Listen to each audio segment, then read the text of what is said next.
Suamiku berdiri di atas panggung gala perusahaan. Tangannya melingkar di pinggang seorang wanita muda. Di depan ratusan kolega, dia memperkenalkan wanita itu sebagai pendamping hidupnya. Dia tersenyum penuh kemenangan. Dia tidak tahu satu hal. Investor utama yang menyuntik dana ke perusahaan tempat dia bekerja. Orang yang malam itu akan menentukan masa depan karirnya adalah saya, istrinya yang sah, perempuan yang selama ini dia anggap tidak punya apa-apa. Malam itu, hanya dengan satu kalimat, saya akan meruntuhkan semua yang dia banggakan. Halo sahabat, selamat datang kembali di kanal ini. Tempat kita merenungkan kisah-kisah tentang luka, kesabaran, dan keadilan yang datang tepat pada waktunya. Jika cerita ini menyentuh hatimu, tinggalkan satu kata di kolom komentar. Mari kita mulai. Nama saya Anindita, 41 tahun. Saya pendiri sekaligus pemimpin sebuah lembaga modal Ventura di kawasan SCBD, Jakarta.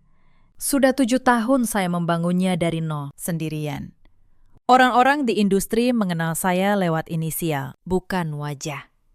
Saya selalu memilih bekerja dari balik layar. Tidak banyak yang tahu seperti apa rupa saya. Itu memang sengaja. Saya percaya, uang yang bekerja dalam diam jauh lebih kuat daripada nama yang berisik. Lembaga saya mengelola dana ratusan miliar rupiah. Kami menyuntik modal ke perusahaan-perusahaan yang sedang tumbuh, lalu membantu mereka membesar. Setiap hari, meja saya dipenuhi proposal dari para pemimpin perusahaan yang memohon agar kami percaya pada mereka. Saya terbiasa memegang nasib banyak perusahaan di ujung pena saya. Satu tanda tangan saya bisa membuat ratusan orang punya pekerjaan, atau membuat sebuah perusahaan gulung tikar. Tapi tidak ada yang tahu wajah di balik tanda tangan itu. Saya selalu mengirim wakil. Saya selalu bersembunyi di balik nama lembaga. Bukan karena takut.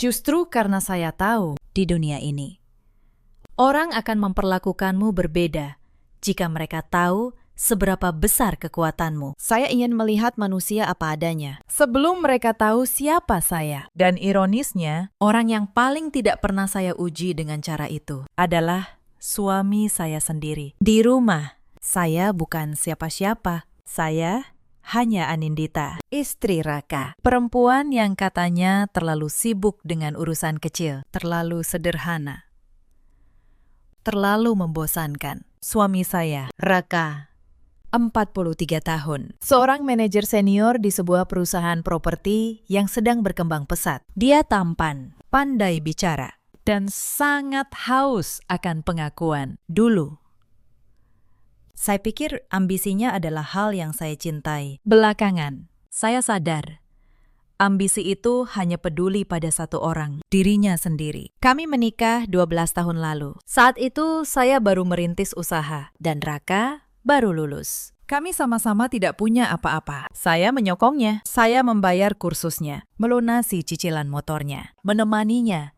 saat dia gagal wawancara berkali-kali. Saya masih ingat tahun-tahun pertama itu. Kami tinggal di kontrakan petak di pinggiran kota. Saya bangun pagi-pagi untuk menyiapkan sarapan. Lalu pergi menemui calon investor pertama saya dengan satu setel baju yang sama, yang saya cuci setiap malam. Raka waktu itu masih lembut. Dia memijat pundak saya saat saya kelelahan. Dia berkata, suatu hari nanti kita akan sukses bersama. Anin. Saya percaya dengan seluruh hati saya. Saya menabung untuk masa depan kami berdua. Setiap kali usaha saya mendapat untung, saya menyimpannya diam-diam, membangun fondasi yang kelak akan menopang kami. Saya membeli rumah Bintaro itu dari keringat saya sendiri dan menuliskannya atas nama saya. Bukan karena tidak percaya pada Raka, tapi karena naluri seorang perempuan yang pernah hidup susah, naluri yang ternyata kelak menyelamatkan saya. Lalu usaha saya tumbuh, diam-diam, perlahan, sangat besar. Dan entah sejak kapan, saya memutuskan untuk tidak memberitahunya seberapa jauh saya sudah melangkah. Bukan karena tidak percaya. Awalnya, hanya karena saya tidak suka pamer. Tapi semakin lama, saya melihat sesuatu berubah pada cara Raka memandang saya. Dan saya memilih diam, menunggu, mengamati. Perubahan itu datang perlahan, seperti karat yang merayap di besi. Saat gajinya naik, dia mulai membandingkan saya dengan istri-istri kolega yang berdandan mahal. Saat dia masuk lingkaran orang-orang penting, dia mulai malu memperkenalkan saya. Dalam beberapa acara kantor, dia bahkan pergi sendiri dengan alasan, "Acara ini terlalu formal buat kamu." Saya menelan semuanya dan terus bekerja dalam diam. Saya pikir mungkin ini hanya fase. Saya keliru. Itu bukan fase, itu adalah wujud aslinya yang perlahan terbuka. Rumah kami ada di kawasan Bintaro. Sederhana, rapi, nyaman. Saya sengaja menjaganya tetap biasa. Mobil saya hanya sedan tua. Pakaian saya tidak bermerek. Di mata Raka, saya hanyalah perempuan rumahan yang kebetulan punya kantor kecil. Dia tidak pernah benar-benar bertanya apa yang saya kerjakan. Dia tidak peduli. Baginya, selama makan malam tersedia dan rumah bersih, saya sudah menjalankan fungsi saya. Sore itu, langit Jakarta kelabu. Saya pulang lebih awal dari biasanya. Saya ingin memberi kejutan. Kabar bahwa lembaga saya baru saja menutup kesepakatan terbesar sepanjang sejarahnya. Saya ingin merayakannya bersama suami saya. Tapi rumah kosong. Di meja makan, ponsel Raka tertinggal, berkedip. Saya tidak pernah punya kebiasaan memeriksa ponselnya. Malam itu, entah kenapa, tangan saya bergerak sendiri. Sebuah pesan masuk dari nomor tanpa nama, hanya emoji hati. "Sayang, jangan lupa, besok malam aku pakai gaun yang kamu beli." Semua kolega kantor sudah penasaran sama calon istrimu. Saya membaca kalimat itu 3 kali. Calon istri. Dunia saya berhenti sejenak. Saya tidak menjerit. Saya tidak menangis. Saya hanya menarik kursi, duduk, dan meletakkan ponsel itu persis seperti semula. Lalu saya menyalakan lampu dapur dan mulai memasak. Saat Raka pulang, dia mendapati istrinya tersenyum, menyodorkan piring. Itu adalah malam pertama saya berpura-pura tidak tahu apa-apa. Dan itu juga malam pertama saya mulai menyusun rencana. Malam itu, saya tidak bisa tidur. Saya berbaring memunggungi Raka, mendengar napasnya yang tenang. Napas seseorang yang tidak punya beban di hatinya. Bagaimana mungkin seorang manusia bisa tidur senyenyak itu setelah mengkhianati orang yang menemaninya selama 12 tahun? Pertanyaan itu berputar di kepala saya sampai pagi. Keesokan paginya, saat Raka mandi, saya melihat ponselnya berkedip lagi. Saya tidak menyentuhnya. Saya hanya memperhatikan. Lalu, dengan tangan yang sangat tenang, saya membuka laptop saya dan memasang sebuah aplikasi sederhana. Aplikasi yang biasa dipakai orang tua untuk memantau lokasi anaknya. Saya menautkannya diam-diam ke akun bersama kami. Bukan karena saya posesif, saya hanya ingin tahu sejauh mana dia berani melangkah. Selama beberapa hari berikutnya, saya hanya membaca titik-titik di peta. Pulang kantor, Raka tidak langsung pulang. Dia mampir di sebuah apartemen di kawasan Kemang. Tinggal 2 jam, kadang 3. Lalu, baru pulang dengan wajah lelah yang dibuat-buat dan berkata, "Lembur, sayang, proyek township ini bikin gila." Proyek township. Setiap kali dia menyebut nama itu, sesuatu di dalam dada saya berdenyut. Dia tidak tahu nama proyek yang membuatnya begitu bangga itu adalah nama yang setiap hari saya baca di laporan keuangan saya sendiri. Suatu malam, Raka pulang dengan wajah berseri. Dia jarang sekali seceria itu di rumah. "Anin," katanya, hampir berteriak, "aku kemungkinan besar akan dipromosikan jadi direktur kalau proyek township ini berhasil." Bayangkan, Anin, direktur. Akhirnya, hidup kita akan berubah. Hidup kita. Dia masih sempat berkata kita, padahal di kepalanya saya sudah tidak ada lagi. Saya tersenyum, mengucapkan selamat dan menyiapkan teh hangat untuknya. Di dalam hati, saya tahu satu kebenaran yang pahit. Promosi yang dia banggakan itu sepenuhnya bergantung pada keputusan saya untuk mencairkan dana. Hidup yang katanya akan berubah itu ada di ujung jari saya. Di kantor keesokan harinya, saya memanggil asisten kepercayaan saya, Bu Sekar, perempuan 50-an. Tangan kanan saya selama 7 tahun. Satu-satunya orang yang tahu seluruh hidup saya. Saya minta dia menarik semua dokumen tentang perusahaan tempat Raka bekerja. Perusahaan properti yang sedang naik daun itu. Bu Sekar menatap saya heran. Lalu, dia membuka berkas dan wajahnya berubah. Bu, katanya pelan. Perusahaan ini. Salah satu yang sedang kita pertimbangkan untuk pendanaan besar. Proyek township mereka. Nilainya 50 miliar. Saya terdiam. Dunia ternyata jauh lebih kecil dan jauh lebih kejam daripada yang saya kira. Suami saya membangun karir di perusahaan yang hidup matinya ada di tangan saya. Dan dia tidak tahu sama sekali. Saya meminta Bu Sekar menyiapkan semua perlahan. Rapi. Tanpa suara. Kita tidak akan terburu-buru, kata saya.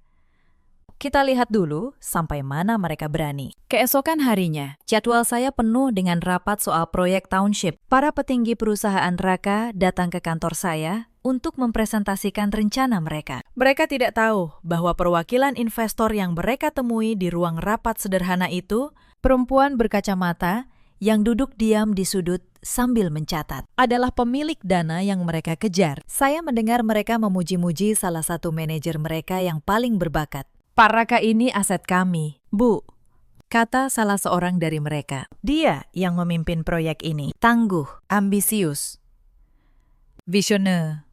Saya mengangguk sopan, mencatat, dan menahan senyum pahit di dalam hati. Asep. Mereka menyebut suami saya aset. Sementara aset itu sedang diam-diam mencuri dari mereka. Dan dari saya. Saya bisa saja menghentikan semuanya saat itu juga. Satu kalimat dari saya. Dan pendanaan batal. Perusahaan goyah. Raka kehilangan pekerjaannya. Tapi itu terlalu mudah dan terlalu tidak adil bagi ratusan karyawan lain yang tidak bersalah. Saya memilih jalan yang lebih sabar. Saya akan membiarkan kebenaran tumbuh sampai matang. Lalu memetiknya tepat pada waktunya. Malam itu, saya pulang dan menemukan Raka sedang berdandan di depan cermin, memakai kemeja baru. Mau kemana, Mas? Tanya saya dengan nada biasa. Dia menjawab tanpa menoleh. Ada acara networking kantor, penting buat promosi. Kamu di rumah aja, ya. Acara begitu bukan tempat buat kamu, bukan tempat buat kamu. Saya mengulang kalimat itu dalam hati dan tersenyum kecil.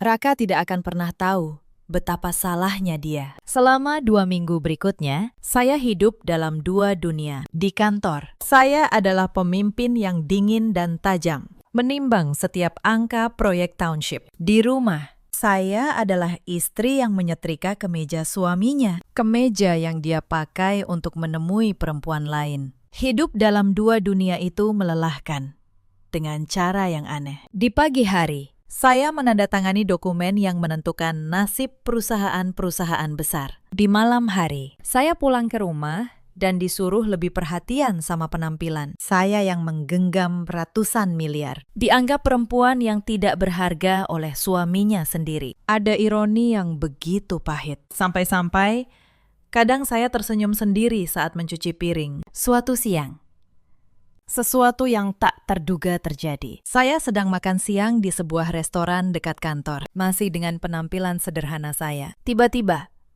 Raka masuk bersama Tiara. Mereka bergandengan tangan, tertawa. Raka melihat saya. Untuk sesaat, wajahnya pucat.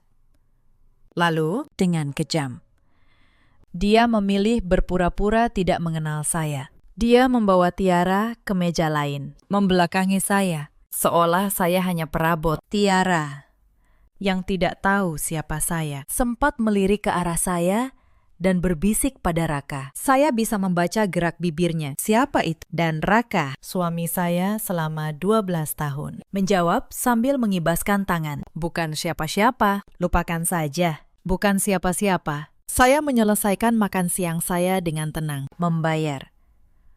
Lalu berjalan keluar melewati meja mereka tanpa menoleh. Hari itu, sisa keraguan terakhir di hati saya. Kalau memang masih ada, lenyap sepenuhnya. Saya mulai memperhatikan detail-detail kecil. Raka pulang larut.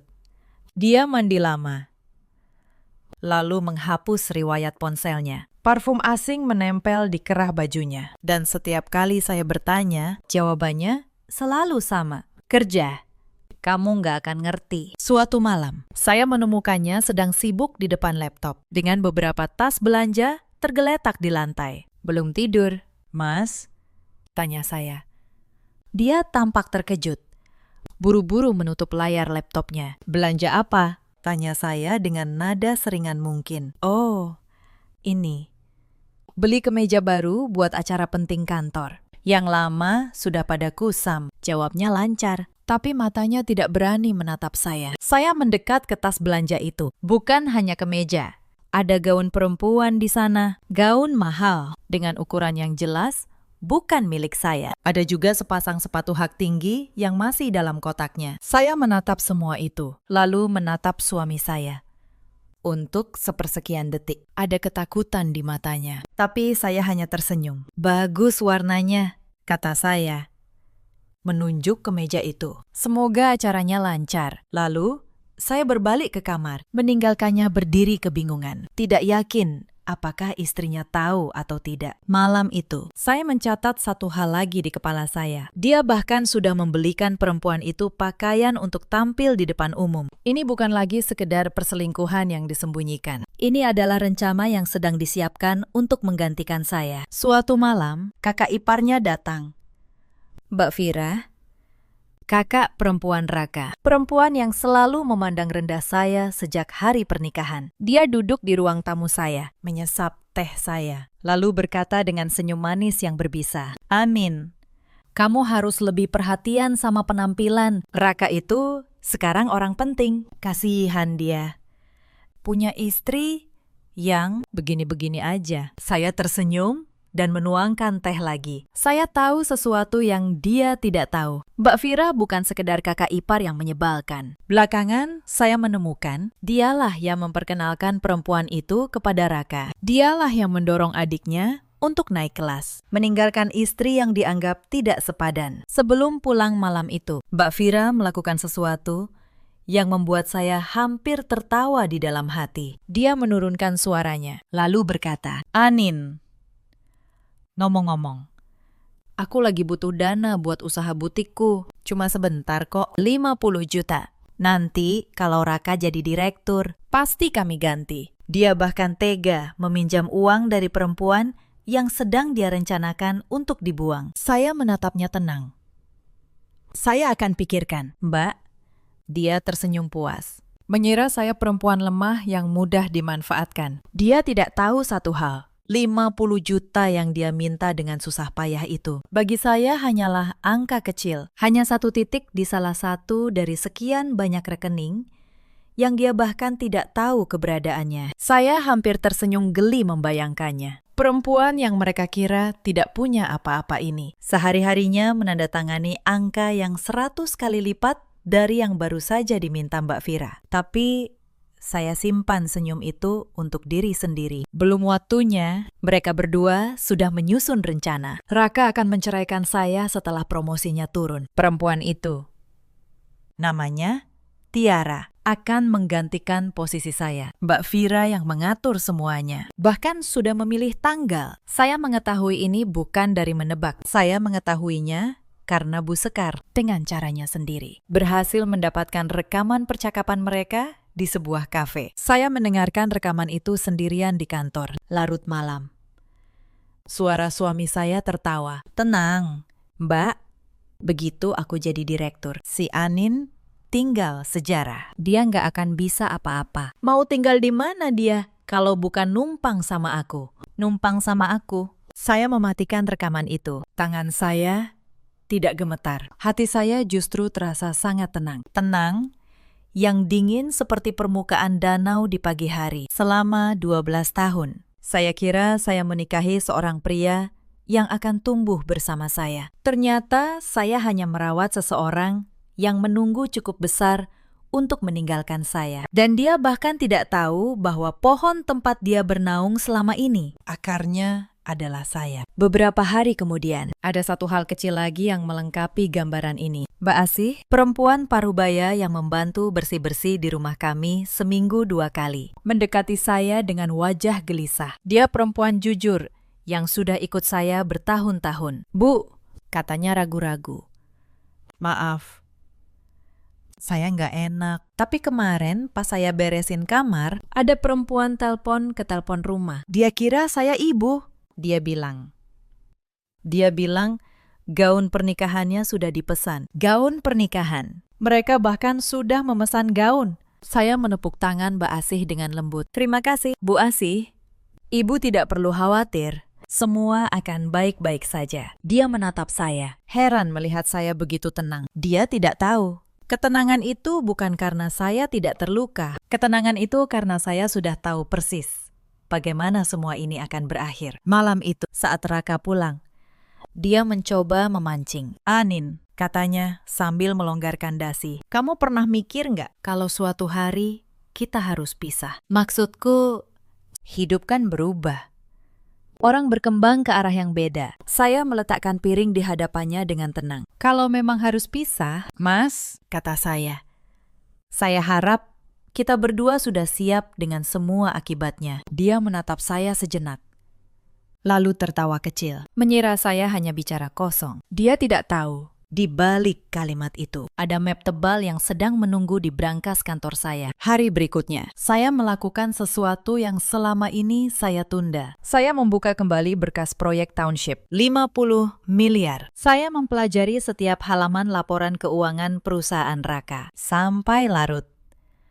Sampai mata saya perih, dan di sanalah saya menemukannya. Sebuah keganjilan. Ada aliran dana proyek yang tidak masuk akal. Tagihan vendor fiktif. Pembayaran ke perusahaan cangkang yang ternyata terhubung ke rekening pribadi. Rekening atas nama Raka. Saya mengulang penelusuran itu beberapa kali, berharap saya keliru. Tapi angka tidak pernah berbohong. Ada perusahaan vendor yang alamatnya hanya sebuah ruko kosong. Ada pembayaran konsultasi senilai ratusan juta untuk pekerjaan yang tidak pernah ada. Dan semua benang itu, kalau ditarik sampai ujungnya, bermuara pada satu nama. Suami saya. Suami saya bukan hanya berkhianat di rumah. Dia menggelapkan uang di kantor. Uang yang sebagian besar berasal dari komitmen pendanaan lembaga saya. Dia mencuri dari perusahaan.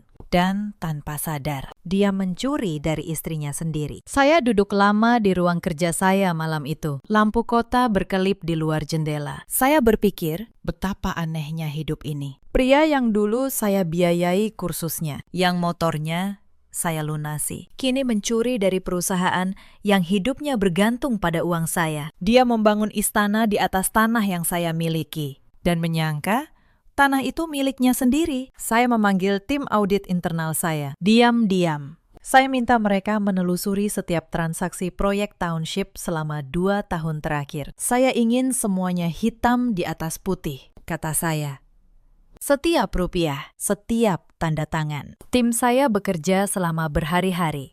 Mereka tidak tahu siapa target sebenarnya. Mereka hanya tahu ini adalah audit kelayakan sebelum pencairan dana. Setiap malam, Bu Sekar membawakan saya berkas baru. Dan setiap malam, gambaran itu semakin jelas dan semakin memuakkan. Bukan hanya Raka, ada beberapa orang di dalam perusahaan yang ikut bermain. Tapi Raka adalah simpul utamanya. Tanda tangannya ada di hampir setiap dokumen yang janggal. Suatu malam, saya tanpa sengaja mendengar Raka menelepon di balkon. Dia pikir saya sudah tidur. Suaranya rendah, penuh semangat. Sabar ya, sayang. Begitu uang proyek cair, aku langsung beli rumah yang kita lihat kemarin. Atas nama kamu. Nanti rumah Bintaro yang lama itu, biar buat si Anin aja.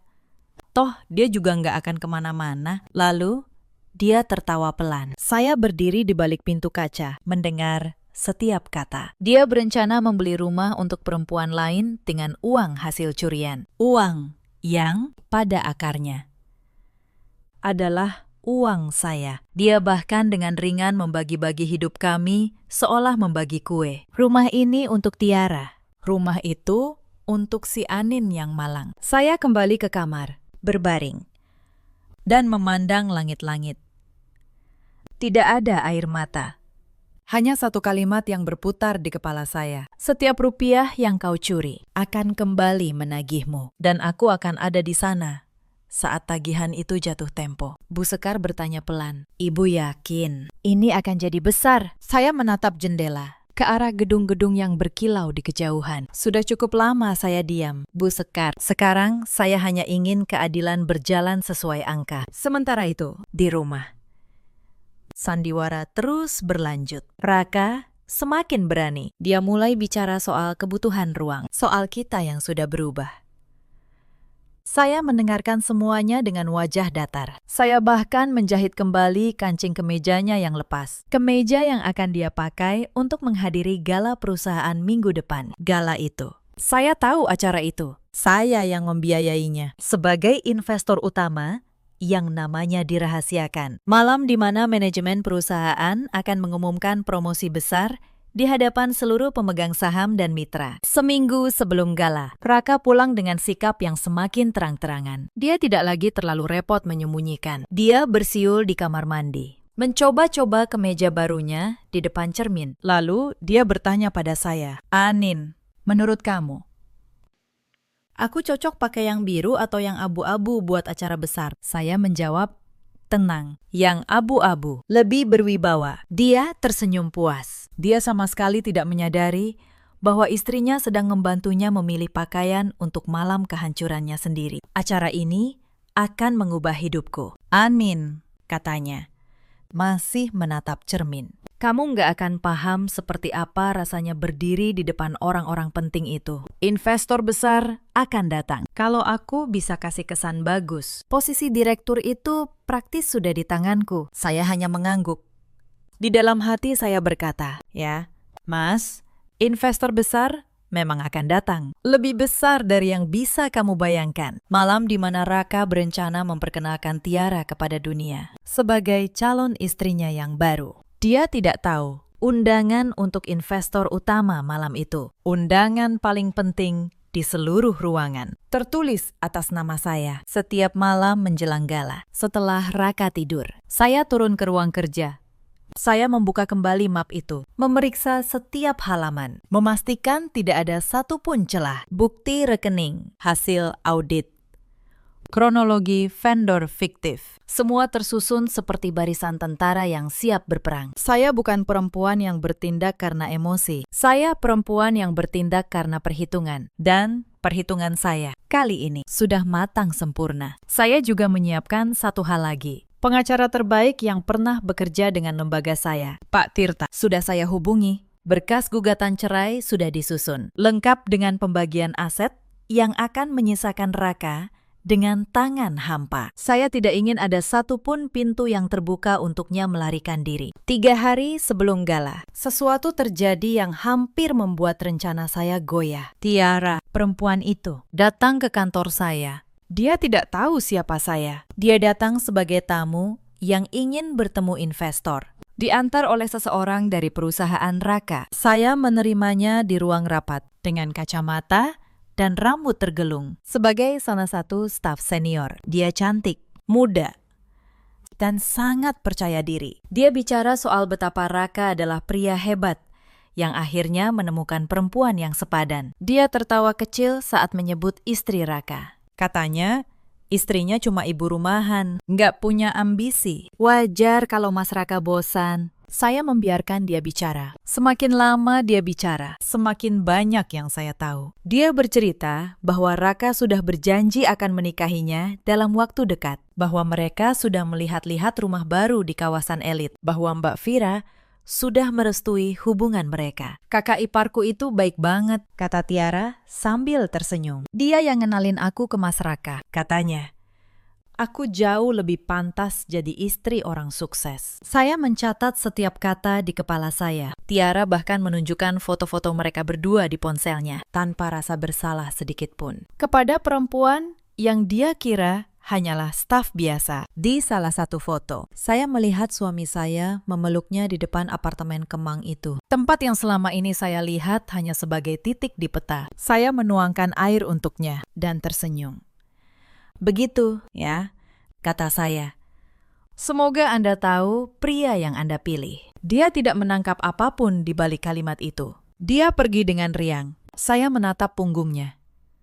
Dan untuk pertama kalinya, saya merasa bukan marah, melainkan kasihan. Mereka semua sedang berlari menuju jurang yang mereka gali sendiri. Malam sebelum gala, Raka mengepak kopernya. Dia berkata akan menginap di hotel karena acaranya pagi-pagi sekali. Sebelum pergi, dia menatap saya dengan tatapan yang dulu pernah saya cintai. Tatapan yang kini hanya berisi rasa kasihan yang dibuat-buat. Anin, katanya, setelah acara ini, kita perlu bicara serius tentang kita. Saya mengangguk pelan. Tentu. Mas, saya juga merasa sudah waktunya kita bicara jujur. Dia tidak menangkap apapun. Dia mengira saya pasrah. Dia tersenyum. Mengira semuanya berjalan sesuai rencananya. Saya menutup pintu, lalu bersandar di baliknya. Besok semuanya akan selesai. Saya menelpon Bu Sekar. Semua dokumen sudah siap. Suaranya tenang di ujung sana. Sudah, Bu. Hasil audit, bukti penggelapan, semua tersusun rapi. Pengacara kita juga sudah standby. Saya menutup mata sejenak. Bagus. Besok malam, saya akan datang sebagai diri saya yang sebenarnya. Pagi hari gala, saya tidak terburu-buru. Saya pergi ke salon untuk pertama kalinya dalam berbulan-bulan. Saya mengenakan gaun hitam sederhana namun elok, yang nilainya melebihi gaji Raka setahun. Saya melepas kacamata lama saya. Di cermin, saya melihat sosok yang sudah lama saya sembunyikan. Bukan istri yang diremehkan, tapi Anindita, pemimpin lembaga model Ventura yang ditakuti meja-meja direksi. Saya menatap pantulan diri saya lama-lama, selama bertahun-tahun. Saya menyembunyikan perempuan ini demi sebuah rumah tangga yang saya kira layak diperjuangkan. Saya mengecilkan diri agar suami saya merasa besar. Saya memadamkan cahaya saya sendiri agar dia tidak merasa silau. Dan apa yang saya dapat sebagai balasannya? Dianggap bukan siapa-siapa. Hari ini, saya berhenti mengecilkan diri. Hari ini, perempuan yang sebenarnya akan keluar. Bu Sekar menjemput saya dengan mobil perusahaan. Di sepanjang jalan, dia menyerahkan map tebal. Ini salinan terakhir, Bu. Pak Bramantio, Ketua Dewan Komisaris Perusahaan, sudah menunggu kedatangan investor utama. Dia tidak tahu investor itu seorang perempuan, apalagi istri salah satu manajernya. Saya tersenyum tipis. Biar itu jadi kejutan kecil. Bu Sekar meliriknya saya lewat kaca spion. Ibu tidak gugup. Saya menggeleng pelan. Saya sudah menunggu malam ini terlalu lama untuk gugup. Bu Sekar, yang saya rasakan sekarang hanya satu. Tenang. Mobil berhenti di depan hotel mewah di kawasan Kuningan. Lampu kristal raksasa tergantung di lobi. Para tamu berdatangan dengan gaun dan jas mahal. Saya menarik napas dalam-dalam. Untuk terakhir kalinya sebagai perempuan yang dikhianati dalam diam. Begitu saya melangkah masuk, saya akan menjadi orang yang membuat perhitungan. Pertunjukan dimulai. Aula gala itu megah. Lampu temaram keemasan, meja bundar dengan taplak putih, alunan biola dari sudut ruangan. Saya melangkah masuk dengan kepala tegak. Seorang petugas protokol langsung menyambut saya dengan hormat. Selamat datang, Bu Anindita. Pak Bramantio sudah menunggu di meja utama. Beberapa kepala menoleh. Bisik-bisik mulai terdengar. Siapa perempuan itu? Kenapa dia disambut sebegitu hormat? Saya berjalan tenang menuju meja utama, tempat para petinggi perusahaan duduk. Dan di seberang ruangan, saya melihatnya. Raka, berdiri dengan gelas anggur, tertawa di tengah kerumunan kolega. Di sampingnya, menempel Manja. Ada Tiara dengan gaun merah menyala. Mbak Vira berdiri tak jauh, mengawasi dengan senyum bangga. Seperti seorang sutradara menonton dramanya berjalan mulus. Raka belum melihat saya. Dia sedang sibuk memperkenalkan Tiara ke seorang kolega. Saya mendengar potongan kalimatnya dari kejauhan. Kenalkan, ini Tiara. Insya Allah, sebentar lagi resmi jadi pendamping hidup saya. Pendamping hidup di hadapan ratusan orang. Sementara cincin pernikahan kami masih melingkar di jari saya. Saya berdiri sejenak di tepi ruangan, mengamati. Inilah pria yang dulu memijat pundak saya di kontrakan petak. Inilah pria yang berjanji, kami akan sukses bersama. Kini dia berdiri di bawah lampu kristal, memperkenalkan perempuan lain sebagai masa depannya. Sementara perempuan yang membangun fondasi seluruh hidupnya berdiri tak jauh darinya, tak terlihat, tak dianggap. Ada rasa sakit, ya. Tapi rasa sakit itu sudah lama berubah menjadi sesuatu yang lain. Menjadi ketetapan hati. Tiara tertawa renyah di samping Raka. Tangannya bergelayut di lengan suami saya. Mbak Vira mengangkat gelasnya dari kejauhan, memberi isyarat penuh kebanggaan kepada adiknya. Mereka bertiga dalam lingkaran cahaya itu tampak seperti keluarga yang bahagia. Mereka tidak tahu lingkaran cahaya itu sebentar lagi akan berubah menjadi panggung pengadilan. Pak Bramantyo bangkit menyambut saya. Pria tua berwibawa itu menjabat tangan saya dengan takzim di depan semua orang. Bu Anindita, suatu kehormatan besar. Tanpa komitmen pendanaan dari lembaga ibu, proyek township ini tidak akan pernah ada. Malam ini milik Anda. Suaranya cukup keras. Ruangan mulai hening. Orang-orang menoleh dan saya melihatnya dari kejauhan. Gelas anggur di tangan Raka berhenti di udara. Wajahnya membeku. Matanya melebar. Senyum Tiara perlahan luntur saat dia merasakan ada yang salah. Pak Bramantyo menggandeng saya ke atas panggung kecil, hendak memperkenalkan saya secara resmi kepada hadirin sebagai investor utama. Mikrofon diserahkan kepada saya. Lampu sorot mengarah ke wajah saya. Dan untuk pertama kalinya, seluruh ruangan, termasuk suami saya, melihat dengan jelas siapa saya sebenarnya. Saya mengangkat mikrofon. Suara saya tenang, jernih. Terdengar ke seluruh penjuru aula. Selamat malam. Terima kasih sudah hadir. Nama saya Anindita. Saya pendiri lembaga yang mendanai proyek ini. Saya menoleh perlahan dan menatap langsung ke arah Raka. Dan sebelum malam ini berlanjut, izinkan saya memperkenalkan diri lebih jauh. Saya juga istri sah dari salah satu manajer senior di perusahaan ini. Manajer yang malam ini sedang sibuk memperkenalkan perempuan lain sebagai calon istrinya. Ruangan itu seketika senyap total. Lalu pecah menjadi gemuruh bisik-bisik. Semua mata mencari dan menemukan Raka. Wajahnya pucat pasi, gelas di tangannya jatuh. Pecah di lantai marmer. Tiara mundur selangkah, menjauh dari Raka. Seolah baru menyadari dirinya berdiri di samping bom waktu. Mbak Vira yang tadi tersenyum bangga, kini berdiri kaku. Wajahnya kehilangan warna. Bu Anindita, Raka melangkah maju, terbata. Anin, Imi. Ini bisa kita bicarakan. Ini salah paham. Saya menatapnya dingin. Salah paham. Tidak ada yang salah paham di sini. Mas, justru malam ini semuanya menjadi sangat jelas. Saya menoleh ke Pak Bramantyo. Pak Bram, sebelum perusahaan ini menerima pendanaan tahap akhir, ada beberapa hal yang harus diketahui Dewan Komisaris. Mengenai integritas. Saya memberi isyarat kepada Buskar. Dia maju membawa map tebal. Selama 7 tahun memimpin lembaga ini, saya belajar satu hal. Kata saya, berjalan perlahan, mengelilingi meja. Suara saya terdengar jelas di seluruh ruangan. Karakter seseorang terlihat dari bagaimana dia memperlakukan orang yang dia kira tidak berdaya. Saya berhenti sejenak. Aula itu sunyi. Hanya terdengar dengung lampu kristal di atas kami. Semua mata tertuju pada saya. Para pemegang saham, para mitra, para kolega yang beberapa menit lalu menyalami Raka dengan penuh hormat, kini menatapnya dengan tatapan yang berbeda. Ada orang yang ketika diberi sedikit kekuasaan, menggunakannya untuk menindas. Ada orang yang ketika merasa di atas, lupa siapa yang dulu menariknya dari bawah. Saya menatap Raka lurus-lurus. Dan ada orang yang mengira perempuan yang diam adalah perempuan yang bisa diinjak. Saya membuka map itu di hadapan Dewan Komisaris. Ini hasil audit independen atas proyek township selama 2 tahun terakhir. Di dalamnya ada catatan vendor fiktif, perusahaan cangkang, dan aliran dana yang berakhir di rekening pribadi salah satu manajer senior Anda. Saya berhenti dan menatap Raka. Manajer bernama Raka. Wajah Pak Bramantyo mengeras. Dia mengambil dokumen itu, membalik halaman demi halaman, dan rahangnya mengencang. Para anggota dewan saling berpandangan. Di tengah ruangan, Raka berdiri terpaku, seperti orang yang tanahnya tiba-tiba runtuh di bawah kakinya. Imi, ini fitnah, teriaknya.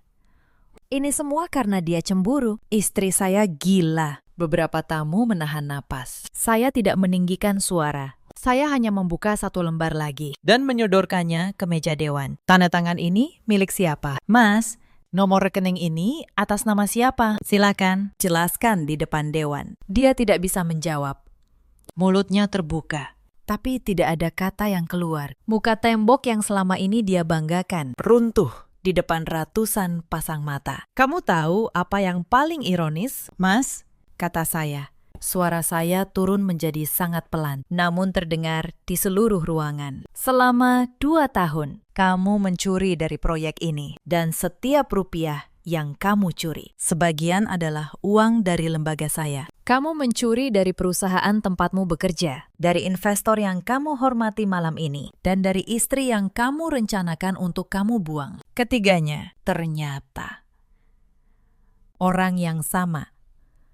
Raka terhuyung mundur, menabrak kursi di belakangnya. Wajahnya berubah dari pucat menjadi abu-abu. Dia akhirnya mengerti sepenuhnya betapa dalam lubang yang sudah dia gali untuk dirinya sendiri. Pak Bramantio berdiri, suaranya berat dan tegas. Saudara Raka, dengan bukti seperti ini, perusahaan tidak punya pilihan. Anda diberhentikan efektif malam ini. Dan kasus penggelapan ini akan kami serahkan ke jalur hukum. Dia menoleh ke saya, lalu membungkuk hormat. Bu Anindita, atas nama Dewan, saya mohon maaf.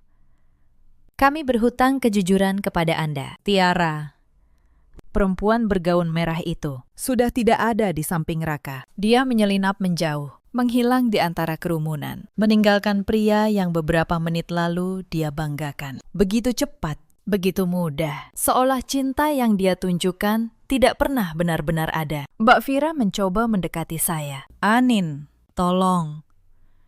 Pikirkan keluarga. Raka itu adik saya, jangan hancurkan dia. Saya menatapnya lama. Mbak Fira, Mbak yang memperkenalkan perempuan itu pada adik Mbak. Mbak yang memilih tanggal untuk membuang saya. Saya tahu semuanya. Wajahnya pucat. Keluarga, lanjut saya pelan, adalah orang yang tidak menusukmu saat kamu sedang membangun rumah untuk mereka. Saya berbalik dan melangkah keluar dari aula itu dengan kepala tegak. Di belakang saya, gemuruh masih berlanjut, tapi saya tidak menoleh lagi. Untuk pertama kalinya dalam berbulan-bulan, dada saya terasa lapang. 3 bulan berlalu seperti aliran sungai yang akhirnya menemukan muaranya. Proses perceraian berjalan cepat, karena semua bukti ada di tangan saya. Raka tidak punya ruang untuk menawar rumah di Bintaro, yang ternyata saya beli sepenuhnya dengan uang saya sendiri bertahun-tahun lalu. Tetap menjadi milik saya. Raka keluar dari hidup saya dengan tangan kosong. Persis seperti saat pertama kali saya menemukannya dulu. Beberapa hari setelah sidang pertama, Raka pernah datang ke rumah Bintaro. Dia berdiri di depan pagar, kurus, kuyu. Tidak lagi seperti pria yang dulu berdiri bangga di atas panggung. Anin, katanya. Suaranya serak. Tolong, cabut laporannya.